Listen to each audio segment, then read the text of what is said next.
Flight directors go for launch.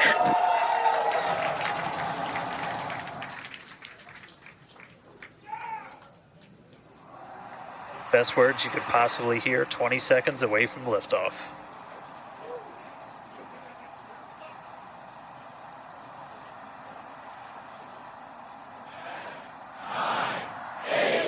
T-minus 5, 4, 3, 2, 1.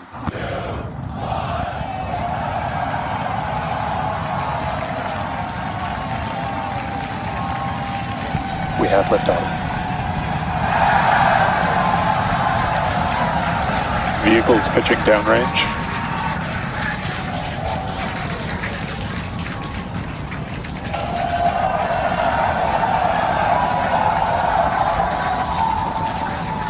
Booster after chamber pressure nominal.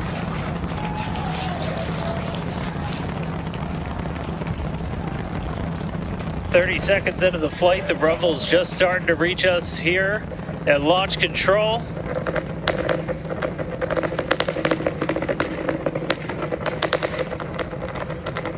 Booster and ship, avionics power, telemetry nominal. 33 Raptor engines.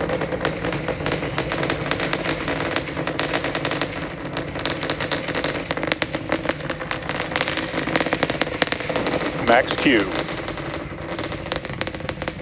Now pass through the maximum aerodynamic pressure, the most stress the vehicle's going to see on the way uphill.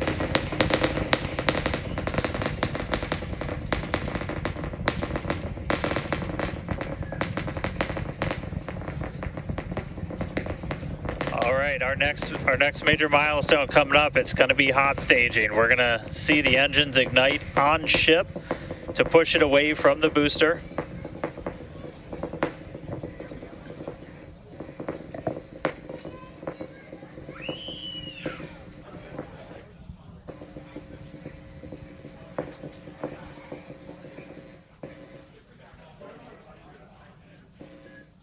All right, so hot staging is going to be the next thing coming up. First, we're going to see the booster's engines start to shut down, all but 3.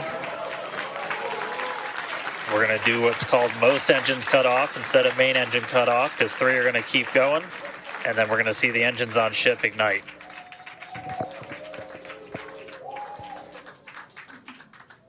Right now, the tower team is doing their go, no go.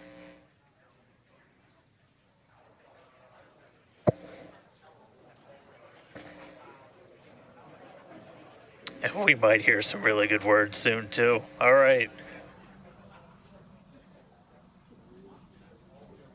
Can still see it up behind me. That is one of the most gorgeous things I've ever seen in my entire life. Coming up on hot staging next. Ship engine There's startup. most engines cut off. Stage separation. Booster Stage separation. separation, Startup. hot stage separation confirmed. Ship under its own power. I'm seeing 6 out of 6 Raptors lit. Hopefully I got a booster on the way back to me. I'm going to send it to you guys in Hawthorne. Oh man, that was absolutely incredible. I loved how the crowd Chamber pressure is nominal. here in Hawthorne all went ooh at that first view of the blue flames from the booster. As you can see there, first stage currently performing, or excuse me, is now making its way back to the launch site. Again, we are Ship avionics power and telemetry nominal. the booster and the tower are both performing automated checks to make sure we are go for the booster to return to the launch pad for that catch. And once those are complete, the flight director... Booster, boost back burn, shut down. Flight directors go for booster return. And we did hear that the tower is go for catch. So that was one of the big criteria we were looking for. This view We'll here, wait to hear that the go for catch has been sent. beautiful view here from the ship. And so exciting to hear that we got a go for booster catch. That means it's going to be a really exciting morning. Again, the booster is making its way back towards now land in order to make that catch attempt in the tower. So incredible to see these views. You can see the ship on the right-hand side of your screen. All 6 Raptor engines are under full power.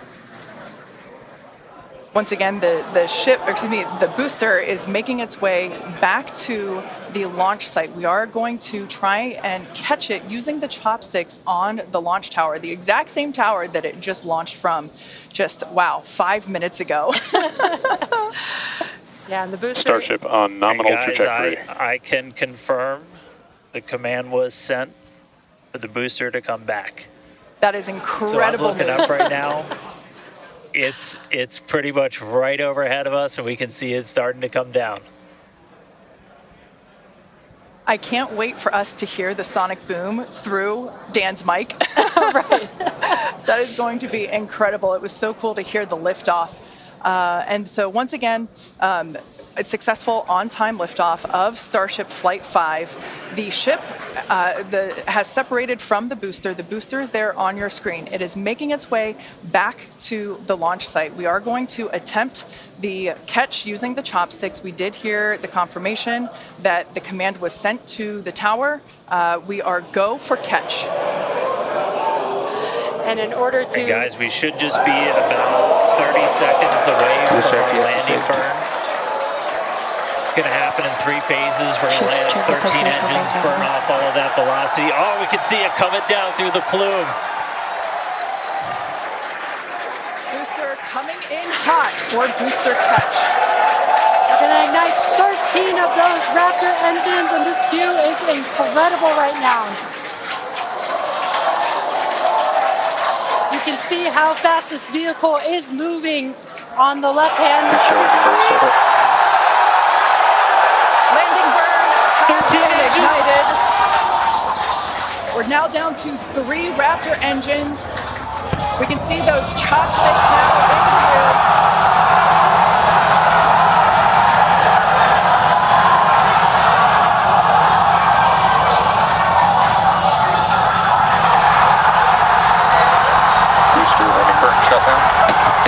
Micadilla has caught the booster.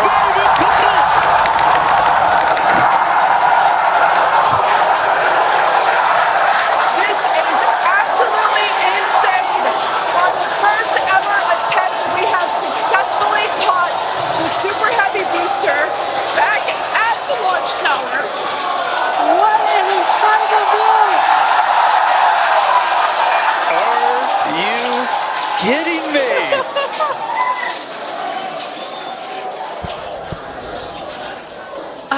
Dan, Wow. I don't know about you, but we're losing our stuff up here.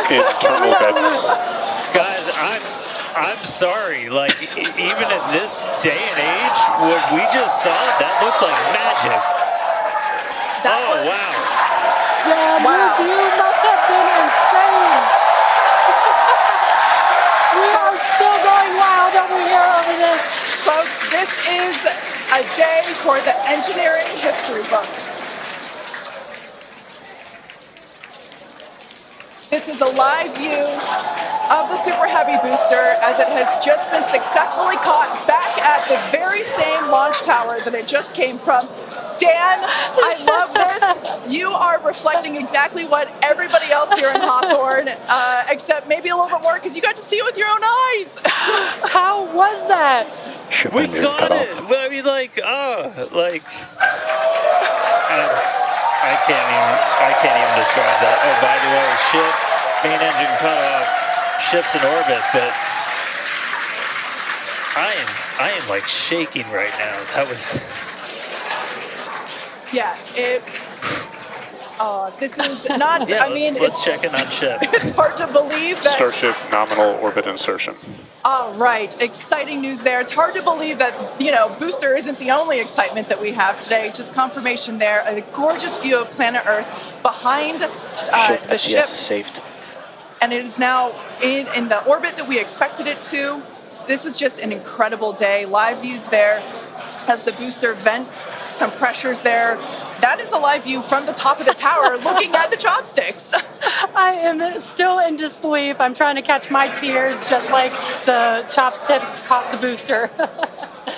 It has been nonstop since liftoff. And we are all so excited about everything that's been happening so far this morning. With the booster having completed its job for today, we are going to take a short break for the next 30 minutes. We'll return back at T plus 40 minutes while the ship continues to coast before re-entry. Oh man, and as with previous flights, Starlink may actually enable us to talk with the ship through re-entry with no communication blackout. We of course are still testing Starlink during this phase of flight, so nothing is certain, but if we do have views, we'll be sure to bring those to you live. Views or no views, we'll see you back here at T plus 40 minutes for coverage of Starship's re-entry, flip maneuver, landing burn, and splashdown.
Welcome back to Starship's 5th flight test.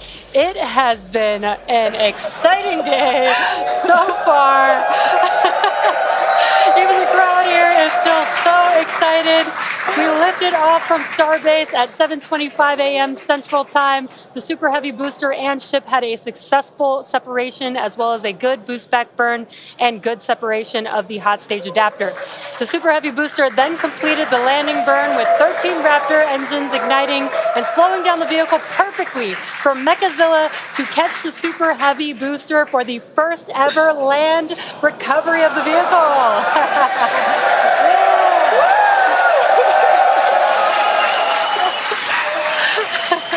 Now, it is insane to think that we're not done yet. We still have, in about 48 minutes, the ship will re-enter.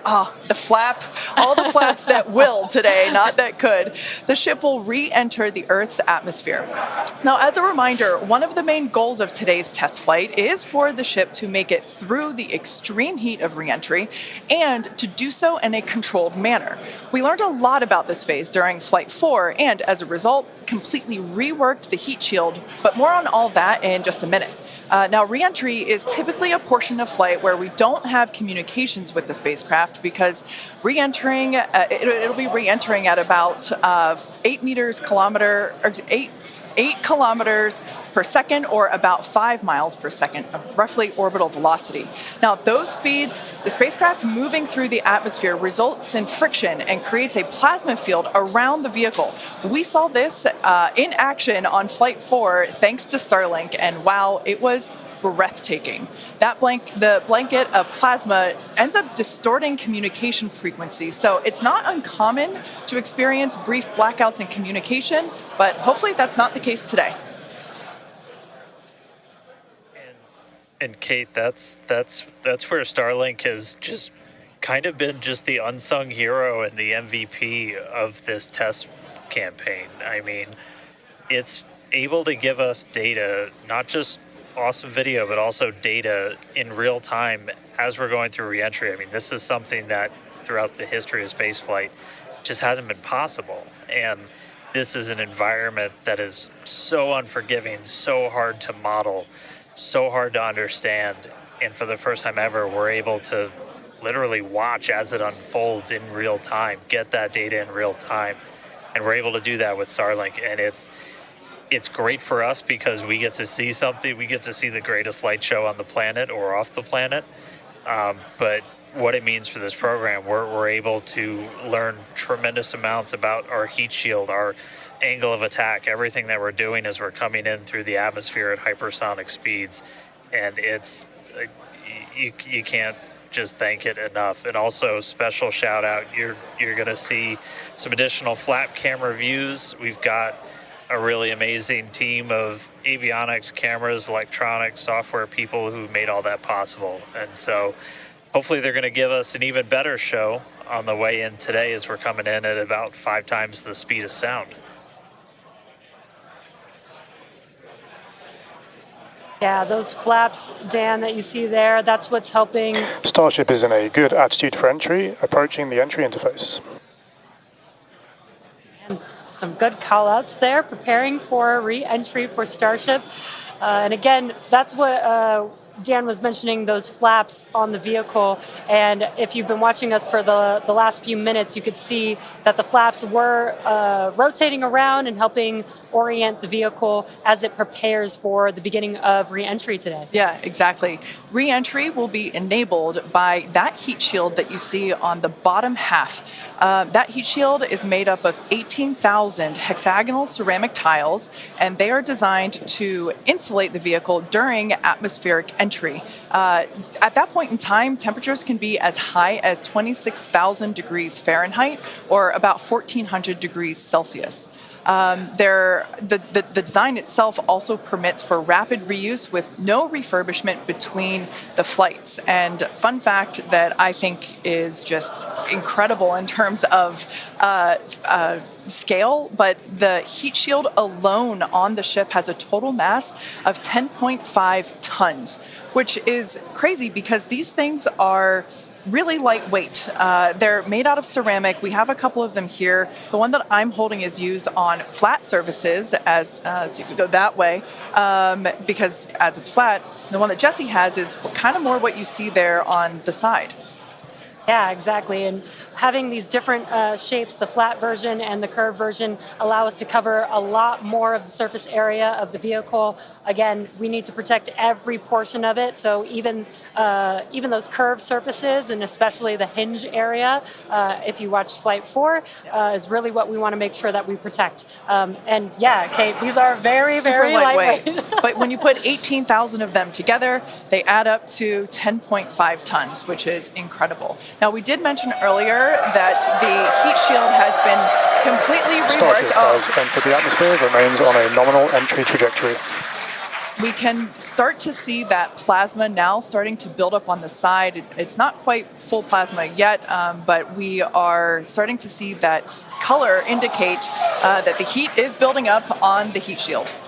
Yeah, this is such a cool sight to see because you really never really have gotten to see this live before Flight 4. Yeah.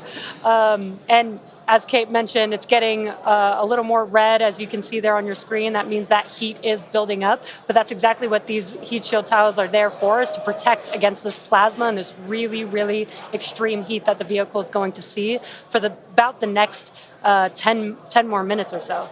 Yeah, so the ship will attempt to light the 3 center Raptor engines, and those are the engines that can gimbal or maneuver or point, and they do that to help flip the ship until the engines point down so that it can land using the Raptor's thrust in the ocean. So that will happen after we get through this re-entry period. Again, now starting to see, and we also might start to see the flaps actuate a little bit here as the vehicle controls its roll during re-entry. That was one of the main learning points from Flight 3 was the roll control didn't work quite as well as we wanted it to. We learned that we needed some redundancies, so we added more roll control thrusters, and we'll see those in action as well today, as that was a Flight 3 learning that worked better on Flight 4 and still enabling that same design today. Yeah. Starship has passed through 85 kilometers altitude. Flaps now have control of the vehicle. Great call out. As Kate mentioned, the flaps are controlling the attitude of the vehicle. And I love these views because it looks so calm.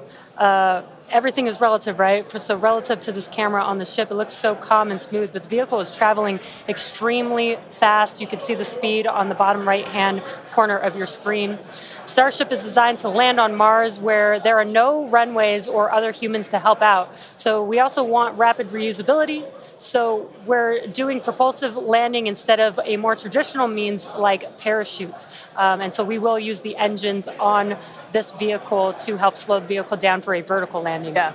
Now, entry is going to basically happen in 5 phases. The first is low drag. That lasts for about 3 minutes. Next is high heating, and that beginning when heating increases above the heat rate breakup limit. That lasts for about 10 minutes. We then have high dynamic pressure. Starship will continue to slow down and experience increased aerodynamic loads during that phase, and that will happen before reaching Mach 1, about a minute after. Starship is approaching the peak heating phase of entry, remains on a nominal trajectory. Okay, so that was phase 2 that he just called out, that I was mentioning. After peak heating is that dynamic pressure around Mach 1, and that will last about a minute after leaving the hypersonic area, and then we go into subsonic, and then, of course, landing burn. Wow, what an incredible view. The colors are so amazing, and the colors actually also tell you a little bit about the temperature that the vehicle is seeing as well. So I think that's pretty cool that we get this amazing live visual. Speaking of live visual, the flap, we have more views, more cameras on board Starship, as Dan mentioned a few minutes ago. We are hoping that all 4 flaps will stay more intact than they did last time. We did make some changes to the design in order to help enable this. Starship is now experiencing peak heating, remains on a nominal entry trajectory. Great news there that Starship is continuing along the path that we intended it to fly. You can keep track with how fast it's going and how high it is above Earth using the display that is there on the bottom right-hand side of your screen. And guys, this is where we're really going to see a lot of those improvements from Flight 4 really come into action. As you guys kind of talked about, so what's called the static arrow, those are kind of the poke out points on the flaps. Those get exposed to some pretty extreme heat environments, and so we added some additional, basically made it a lot more robust for the thermal protection there. And we learned not just from visuals and stuff like that, we had those missing tile tests on Flight 4 where we intentionally left some out, kept in some backup layers. They're called ablatives, which means they just gradually melt away to help dissipate the heat. And we've got an entire layer of ablative underneath the tiles on this Starship today. So even if you get a gap in a tile or a tile is broken, anything like that, we've got essentially backup options. And what we're really trying to do today is do an on-target landing. As we lost the flaps, you lose a lot of your control, and so we didn't land right on target last flight. This time we're trying to really nail the target within just tens of meters, and that'll just be a really huge step on feeling like we're closer to bringing a ship back. Obviously, there's a lot of work before we get there, but we just caught a booster. We're going to start looking real soon at when we can catch a ship. So the view on your left is as a helicopter passes by Dan, bound at Starbase. The view on your left is a camera that's positioned near the nose of the ship, looking basically down toward the flap. The view on the right is looking perpendicular to the flap. So we're looking basically bird's eye view onto the flap on the left-hand side, and then a worm's eye view from the side with that view on the right. Yeah, sorry about that, guys. Maverick just buzzed the tower. He might be coming back, so. Now, these views brought to us by Starlink. It's incredible that we have this high-definition capability. In fact, that view on the left... Starship is now halfway through the peak heating phase of entry, remains on a good trajectory.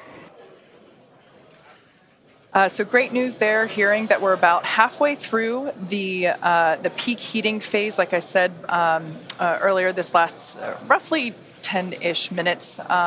And we did hear earlier that the flaps have control of the vehicle, so also good news there. It is incredible that we've basically had views the entire time. Right, yeah. Although Thanks to Starlink. My memory did black out a little bit after booster catch, so I think we had views. But all through the coast phase, we had some beautiful views of planet Earth behind the ship as it was in its orbit. Yeah, and I also do want to point out on your right-hand screen, we've got a more encompassed view of the flap. As we watched in Flight Flight 4, the hinge area was the area where we got a little bit of that burn through. This view, this new camera view on the ship will help us be able to visually see more of what's happening in that area. And again, we have improved our heating tiles, and so hopefully we've protected the hinge a lot better this time. Landing chill has started. But again, these views are additional to the data that we get on these flight tests that help enable us kind of put the data that we get in the computer to the visuals that we see and try and align those and use that for improvements in the future. Now, we heard a call out there saying that engine chill has begun. This is an indication that we are starting to flow a little bit of the super cold liquid oxygen through the hardware, through the Raptor engine, specifically the turbo pumps, to help ensure that the hardware is at the right temperature before we give a full push, a full flow of propellant at engine startup. So all of that to say, we are getting closer to the landing burn.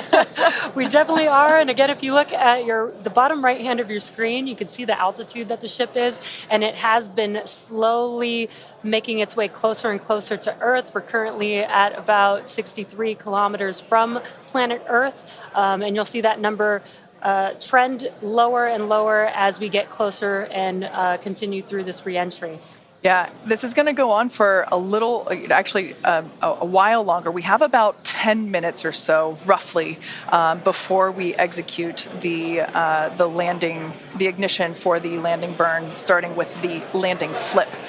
So we're making a controlled re-entry. This is one of the primary objectives for Starship today, is to demonstrate another controlled re-entry, even more controlled than what we saw on Flight 4. And so far, that is looking good.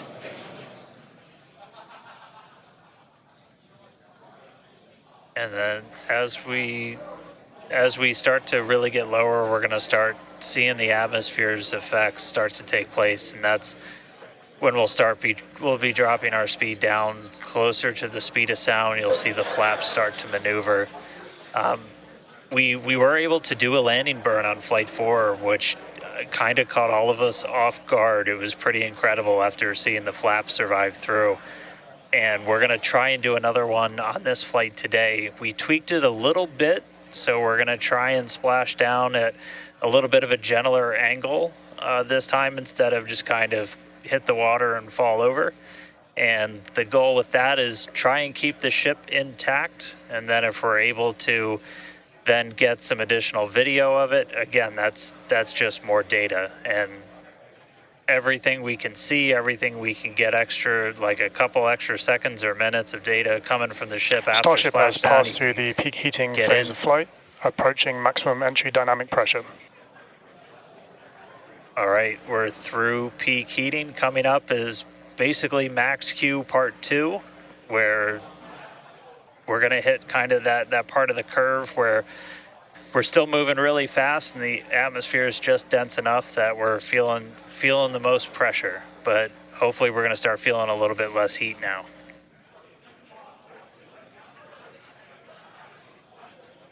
Looks like we got more views of each of the flaps on the ship as it's making its way back down to Earth.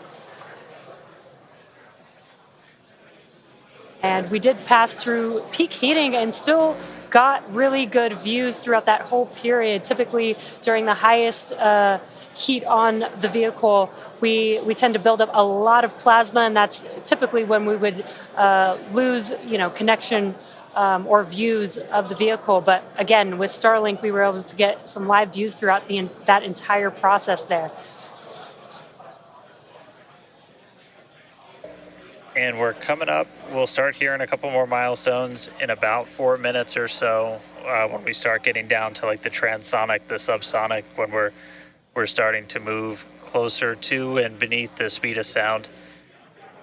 And I mean, we're getting live views, we're getting live data. We've got a couple additional tests on this one today where we left off some missing tiles again to test some additional backup layers. We also have, I don't know if we can still quite see them in this view, but you may have noticed we had some kind of silvery looking tiles on Starship as well. and those were pretty much standard tiles, but they were wrapped in aluminum, and it was a pretty simplistic, straightforward one where aluminum starts to melt at roughly the same temperature where steel starts to lose its strength, not necessarily melt. And so if we see stuff melting, we know what our steel is going to be exposed to. But yeah, 59 minutes since launch, should be coming up on transonic and everything just about 3 minutes. Now the views here, we have coverage of all 4 flaps. We can see, so for those that perhaps didn't catch a glimpse of the vehicle before liftoff, there are 2 flaps at the forward end and 2 flaps at the aft end. The larger camera view that is there on the right-hand side of your screen, that is a view of one of the aft end or the bottom end flaps. We can start to see some heat buildup and peeking through on one of the flaps there in the top left-hand corner of your screen.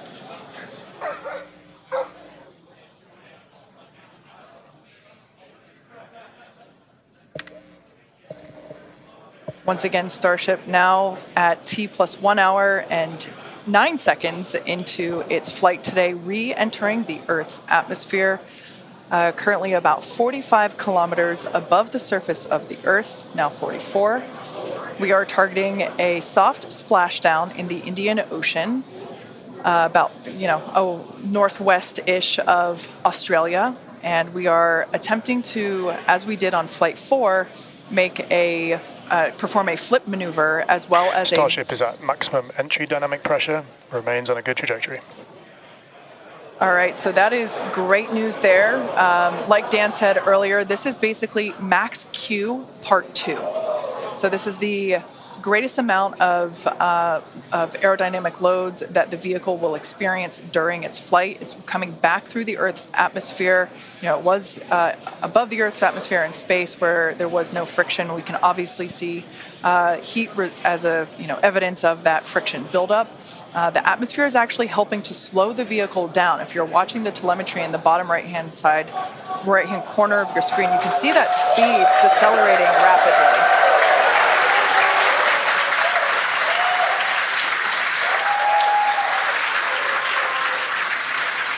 Now, the 4 flaps on the ship help steer the vehicle, and one of the main objectives for the ship today is to demonstrate controlled re-entry during this phase of flight, this re-entry phase. Yeah, and we have 6 engines on ship, but we only need 3 of them, the 3 sea-level engines. We will have that flip maneuver happen very close to touching down for splashdown. We'll do that flip maneuver, ignite those engines, slow the vehicle down immediately, and then hopefully have what we call a soft splashdown in the water.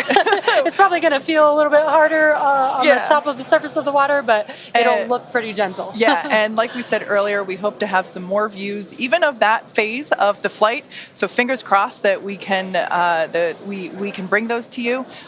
We are hoping to splash down softer than we did last time on Flight 4. Right now, Starship continuing to make its descent back to planet Earth. Starship is at Mach 2, remains on a good trajectory. All right, great news there. That tells us that the vehicle is traveling twice the speed of sound. So we will then, the next call out that we'll hear is that it is, traveling about the speed of sound. And then we will hear a call out that that will be the call out that it is transonic. And then we will hear another call out saying that it is subsonic, meaning going slower than the speed of sound. Starship is transonic. There it is. So at this point in time, we say transonic because certain parts of the vehicle, like the flap that you see on your screen, might be experiencing airflow faster than the speed of sound, while other parts of the ship may be experiencing airflow. Starship is in the subsonic belly flop. All right, so now the entire vehicle is traveling slower than the speed of sound, so subsonic.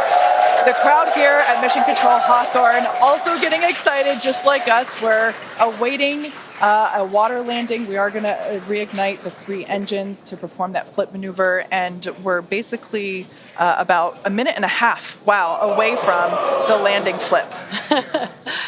Yeah, the crowd's getting excited here as we get closer and closer to splashdown.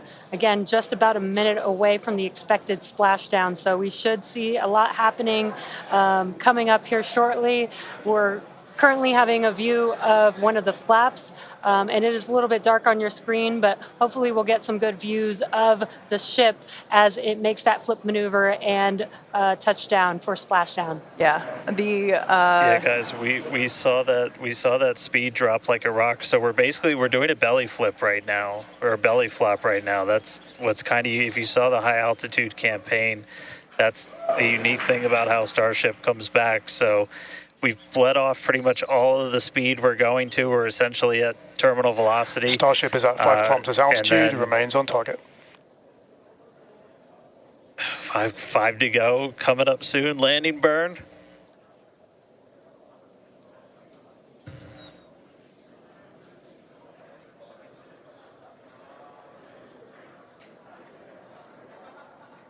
Two kilometers away. Starship is on target, approaching landing burn startup. So keep an eye on the bottom right-hand side of your screen as well. That will be the indicator when the Raptor engines ignite, if we are unable to see that illumination ourselves. Landing burn startup. What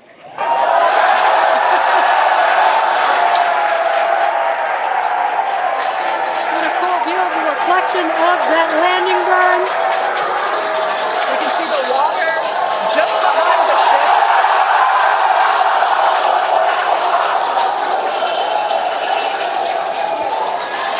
Starship has landed. An incredible view. I think it is safe to say we have a ship in the water. Touchdown! That is a live view from the ocean surface. What an incredible end to Starship's journey. A live view from a buoy that we had out at the landing zone. An incredible view of ship landing just about on target as they were calling out. That was amazing. And we were not intending to recover any of the ship's hardware, so that was the best ending that we could have hoped for.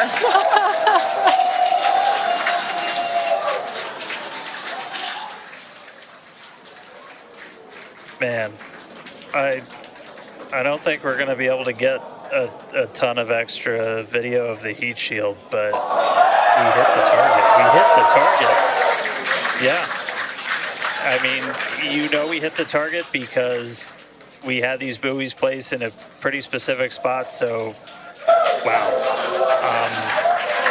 What a day. I feel like that's what I get to say. What a day. I mean, everything started off today with that launch.